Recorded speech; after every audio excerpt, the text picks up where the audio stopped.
We begin tonight with new information surrounding the 9-hour standoff yesterday in Moorhead, specifically about the man arrested.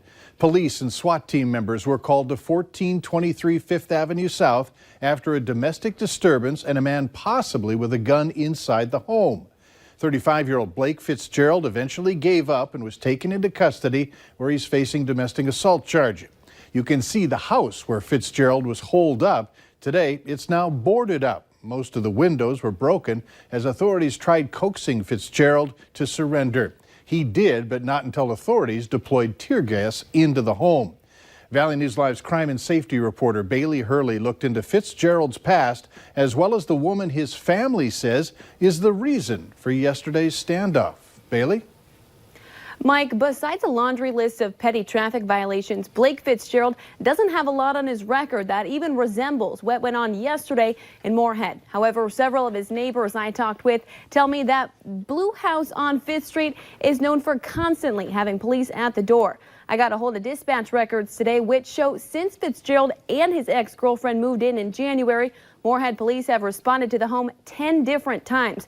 One neighbor telling me the most recent incident was just last weekend when she woke up to 5 cop cars on her street and a woman yelling that her daughter was being held hostage inside that blue home.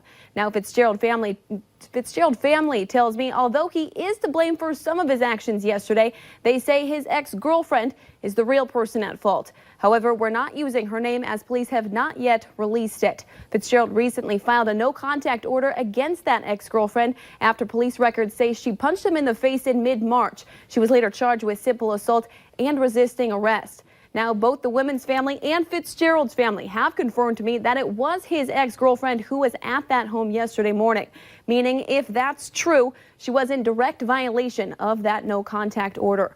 Now, Fitzgerald was charged back in 2003 with terroristic threats and trespassing and has a domestic violence order against him out of Wisconsin.